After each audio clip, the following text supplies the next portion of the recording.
Greetings from the fireside chat. Me and Mr. back there with his new toy. I got him one of those non-destructible, but he's doing a pretty good job of chewing away at it from Home Goods.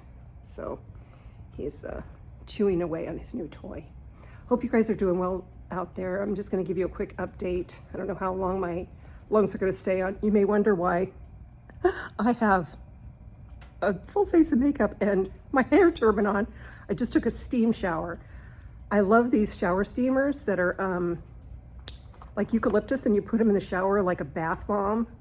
And then I take my shower, then I turn it on full blast heat, and then I sit on the bench in the shower where I'm not in the direction of the water spray and just breathe that in. So it creates like a little steam shower. And I felt a lot better. So I went to urgent care yesterday, as you know, just an update on that. The doctor listened to my lungs, said they were pretty trashed. She wanted to do a chest x-ray to make sure I didn't have pneumonia. And then she called me and told me that it was negative, so I didn't have pneumonia. I told her the COVID test was negative, and she said there's a lot of really nasty viruses going around, so whatever. She did order an antibiotic, steroids, more albuterol, inhaler, and nebulizer, and some other things. So I came home, went right to sleep, woke up with a fever again. So, I mean, this thing is nutty. And so I kept an eye on that. Then I went down, and I haven't had a fever since. So that was kind of odd reaction to something. But anyway, everything's fine today. I'm getting better. So I got up today, I had better energy, and I made banana bread per my husband's request with his leftover older bananas and chocolate chips and walnuts. I finally felt well enough to go out and pick my dahlias and made some arrangements. That, of course, was great for my soul. You can hear him chewing. He's literally resting his bone on my foot and chewing it. Beasley's been keeping me company, of course, and every step of the way, he's like right by me. So definitely energy's coming back today. I've been binging the morning show. Thank you to the person that recommended that. It does have shades of Succession, doesn't it? And so I've been really enjoying that. And I'm getting ready to hop into the last season of that. So that's been great. And thank you for all the comments on the last video. I did reach out to Lauren from Hidden True Crime and sent her a message with the link to the video that I made. I ran into another channel, true crime channel, that I hadn't heard before. I can't remember the name of it. That they made like what they call a reaction video to her live and in support of her.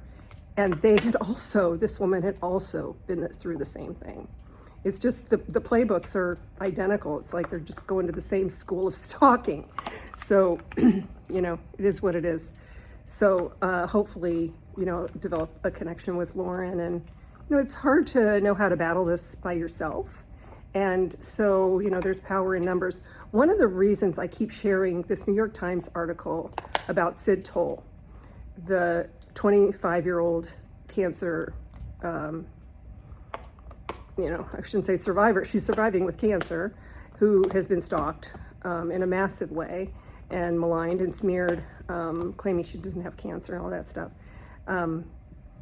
The New York Times, you know, did this investigation, and it's heartening to show that perhaps the tide is turning for two reasons. First of all, they're exposing it. They're exposing the tactics and the delusional insanity of what these people are doing. They are mostly women from all different walks of life. They can be highly educated. They can be professional people. Probably all with very similar wounds, I would surmise. Maybe Lauren's husband will want to weigh in on this stuff at some point, the psychologist. He's a forensic psychologist, I think. But in this article, what's heartening about it is that it's exposed, but also someone is cited in this article that has made it their business to uncover who these people are, who think they're doing this anonymously, and to just start, you know, exposing their identities. Because, you know, why do we think that it's okay to break the law under free speech? and hiding your identity anonymously.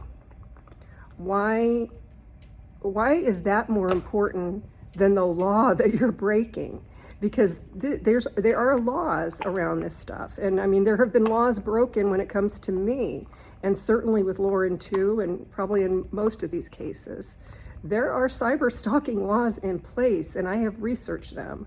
And how well they're enforced, I don't know. Part of the problem is the enforcement of these things. But I think it's okay for these identities to be exposed by something like the New York Times, who has vetted and researched and all that stuff, to bring some sunlight to these are the people who are doing this. And let those chips fall. So that's one of the things about that article that I think is so important, is that, and that the New York Times, with the muscle behind it, got at least one of the stalking harassment pages taken down from Reddit for this Sid Toll thing.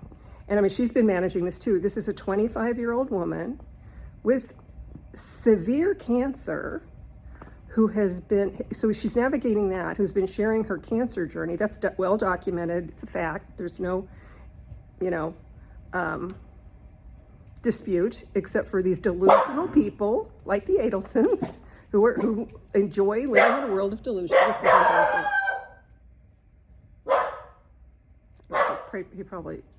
He might see a deer out there or something. He's barking at the window. It's funny how that ultrasonic tick device has never really worked on his bark. Yeah.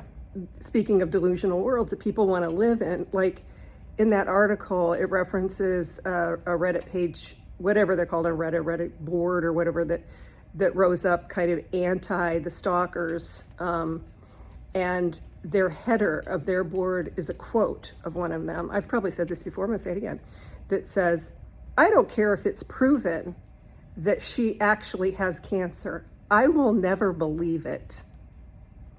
Know that. That is the mentality of these people. They are so committed to wanting to believe the absolute worst about a person that they have aligned themselves with, that belief system, that they will never admit that it's wrong, even if it's proven right in front of their face.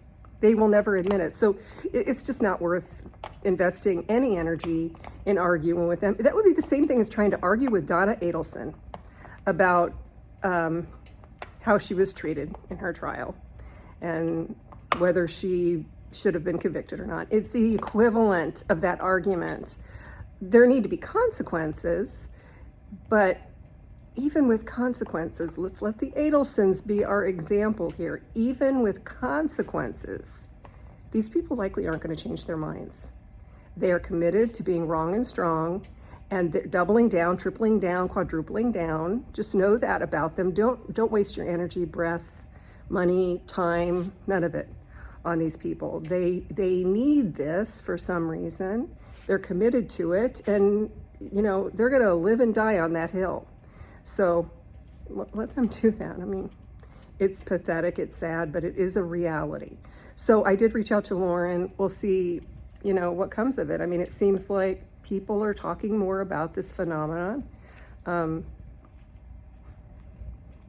see if any change is affected. There was this one woman from Save a Fox that had quite a platform, and she did take her own life over this. Oh, and I mean, her husband said that was the reason, because she had been bullied for so long, and her heartfelt mission of rescuing foxes, I followed her, was completely dismantled by people like this. And they probably feel victorious that she did that. They probably feel a sense of victory and like, check, next. Who else can we get to drive over the edge like that? These are the people we're talking about, and they are in the true crime world, and they have channels. Be aware. So awareness is broadening about this, and Lauren is very brave to be discussing it, and we'll see what comes of that. So anyway, I'm going to leave you on a show and tell about my makeup. Boy, my dark circles are showing through, but oh well, it is what it is. I've been sick. I don't remember what my lipstick is, but I grabbed it out. But I want to show you what my new makeup stuff. Well, this is my foundation that I just keep going back to. It's $5, you guys. This Wet n Wild tinted moisturizer. I mean, there's no filter on this at all. This is my skin, exactly how it looks. My 65-year-old skin, zero filter. This stuff, I have significant age spots, sun damage, hyperpigmentation, and rosacea that has come up, you know, with this illness, comes and goes. This is a tinted moisturizer, but it covers that. I don't know how. I also tried that Jones Road Beauty that's supposed to do the same thing. This is better. I spent too much money on that, but because I got a little sample size actually, just because I wasn't sure, but it's like, stop looking elsewhere. This is the one. Now this one is kind of fun. This is one of the things I got recently, but it took like over a month to get it because they were back ordered. But once again, me being influenced by social media, this Gen C, I got 2 of them. This eyeshadow that, I don't know if you guys on social media have probably also seen this rose watercolor that like everybody's obsessed with. That's the matte one. And then this is like a little glistening one. This came as a set with a brush, and I was able to use that with a discount code, so that was a way to try that. That's on my eyes right now. So I like it, and it does stay on. I mean, of course, when I got it, I put it on before I went to bed to see if the next morning it would still be on. It was. I mean, it really, really, really stays. They have a lot of different shades in that. And then this one is a fun one that I keep going back to. Let me see if I can open it. This is my Lady Gaga's, what is it? Some sort of glow thing. What the heck is it? Oh well, it's too dark in here to see. But if you look up her House Labs, Haus, this is some sort of, I can't remember what it is, but some sort of glow thing. That's what's giving me my glow. And I put a little on my eyes too. I just thought I'd share those things for no other reason other than I'm sick of looking sick. And so I wanted to do a little something to perk myself up, and I'll be washing it off in a couple of hours. So yeah, this is my life. I'm in a turban with a full face of makeup for no reason whatsoever. Welcome to my world. All right, guys, so that's the update. Thanks for caring about me. And somebody posted something underneath the other one about teams. Let me tell you what team I'm on. I'm on team don't stalk people. That's the team I'm on. If you have a problem with somebody, be an adult and deal with them directly, or deal with your therapist to resolve it. Stalking people is not the way to resolve things. Cyberbullying and cyber harassment is not the way to resolve your feelings. So I'm on team don't stalk people. Beginning, middle, and end of it. All right, talk to you guys later. Have a good night.